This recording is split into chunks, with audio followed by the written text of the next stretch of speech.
మీ దెప్పి పొడుపు మాటలు అన్నీ నాకు తెలుసు. మర్యాదగా ఇక్కడి నుంచి వెళ్ళండి, లేకపోతే నా చేతులు ఏం చేస్తాయో మీకు బాగా తెలుసు కదా. కొడతావా? 1,00,000 సార్లు చేసుంటా నా పని.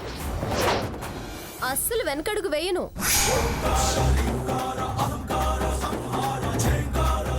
వెళ్ళండి. ఇదిగో, ఆ భాగీరథికి ఇంకెప్పుడు ఇలాంటి చీప్ ట్రిక్స్ నా దగ్గర ప్లే చేయొద్దని చెప్పండి. నీ కాపురం చక్కదిద్దుకోలేని దానివి నాకు నువ్వు మేలు చేస్తావా? ముందు నువ్వు తినే ముద్దలో రాయిని వెతుక్కో, ఆ తర్వాత ఎదుటివాడి ముద్దలో రాయిని వెతుకుతూ గాని. వెళ్ళండి. చాలా ఎక్కువైంది నీకు. ఏ, నాకు కాదే, నీకెక్కువైంది. అసలు మీరు మాటలకి వినేటట్లేరే. చేతికి పని చెప్పమంటారా? పదవే, ఈవిడితో మనకెందుకు? ఎవరి మీదో అనుమానంతో తన అవకాశం తనే వదులుకుంటుంది. చెప్తే వినకపోతే చెడిపోతారే, పూర్తిగా చెడిపోతారు. అందుకు మీరే ఉదాహరణ. కనీసం ఇప్పటికైనా బాగుపడండి. పొండి పొండి అవతలకి. వెళ్ళమంటుంటే వెళ్ళరేంటి? వెళ్ళండి.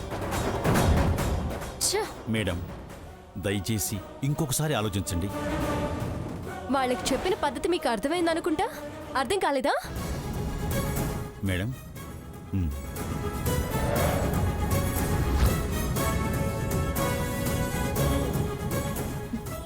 మానసా, అక్క వాళ్ళు వచ్చే ముందే అన్ని రెడీ చేసుకో. అలాగే అక్క. సీత చాలా టెన్షన్ పడుతుందిరా. ఏ విషయంలోనయ్యా? హెర్బల్ ప్లాంట్స్ ఎలా అయినా నాటాలి, త్వరలో ప్రోడక్ట్ రిలీజ్ చేయాలి అని. ఎందుకంటే ప్రోడక్ట్ తయారు చేయడం మొదలు పెట్టాక హెర్బల్స్ కోసం ఆపలేం కదా. హెర్బల్స్ డైరెక్ట్గా పర్చేస్ చేస్తే చాలా పెట్టుబడి అవుతుంది, పైగా క్వాలిటీ ఉండదు. మనం సొంతంగా పెంచిన హెర్బల్స్ నాణ్యత కొన్నవాటికి ఉండవురా. గుడ్ విల్ పోతుంది. మొక్కలు తెచ్చి నాటాకే ప్రోడక్ట్ తయారీకి వెళ్ళాలనా? అవునరా.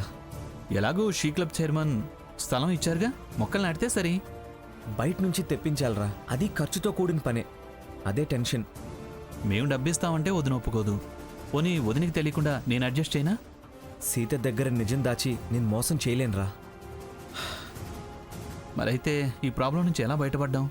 అదే కదరా ఆలోచన.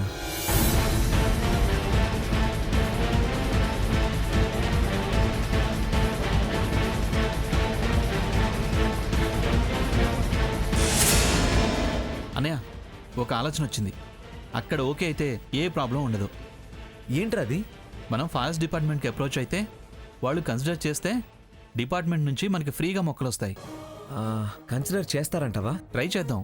గ్రానీతో రికమెండ్ చేయిద్దాం. ఆఫీసర్కి నేను మినిస్టర్తో రికమెండ్ చేయిస్తా. అయితే డిఎఫ్ఓ గారిని కలిసి అప్లికేషన్ పెడదామా? ఎలా అయినా వదిన గెలవాలన్నయ్య. అన్నయ్య, తను గెలిస్తేనే కానీ స్వర్ణకు బుద్ధి రాదు. అమ్మా, అలాంటి వాళ్ళది నిజమైన ప్రేమ కాదు, అది వ్యామోహం. ఎగ్జాక్ట్లీ చిన్నత్త, నిజంగా ప్రేమించుకున్న వాళ్ళు అలా చేయరు. ఎంత మనసు విరిగిపోతే కన్న కూతుర్ని పట్టుకొని మా దృష్టిలో చచ్చిపోయా ఉంటుందా తల్లి? అది సరే అమ్మా, తన కూతురుతో తన మాట అనేటప్పుడు ఆమె మాటల్లో వ్యథ, కళ్ళల్లో బాధ గమనించావమ్మా? పెద్దబాబుకు బర్త్డే విషెస్ చెప్పు కూడా వెళ్ళాం కదా. ఊరికే ఎలా కాలిపోతుంది? మంట పెడితేనో పడితేనో తగలబడుతుంది.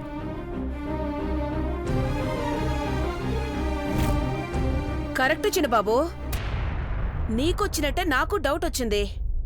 పార్వతే షర్టును తగలబెట్టిందనుకుంటా.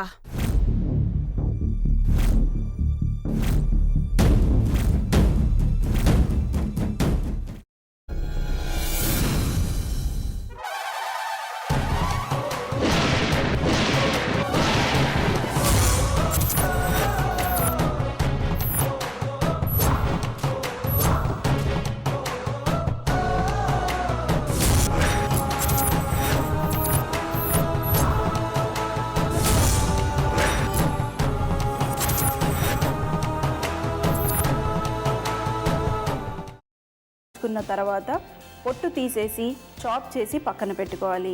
ఒక ప్యాన్లో కొద్దిగా నూనె వేడి చేసి అందులో ఆవాలు, మినప్పప్పు, శనగపప్పు, కరివేపాకు, సన్నగా తరిగి పెట్టుకున్న ఉల్లిపాయలు వేసుకుని 1 నిమిషం పాటు వేయించుకోవాలి. ఆ తర్వాత కాల్చి కట్ చేసి పెట్టుకున్న వంకాయని కూడా అందులో వేసుకుని బాగా మిక్స్ చేసి బౌల్లోకి ట్రాన్స్ఫర్ చేసుకుని అందులో తగినంత చిక్కటి పెరుగు లేదా పల్చటి పెరుగు వేసుకుని మిక్స్ చేసి అన్నంతో కానివ్వండి, చపాతీతో కానివ్వండి సర్వ్ చేసినా చాలా బాగుంటుంది.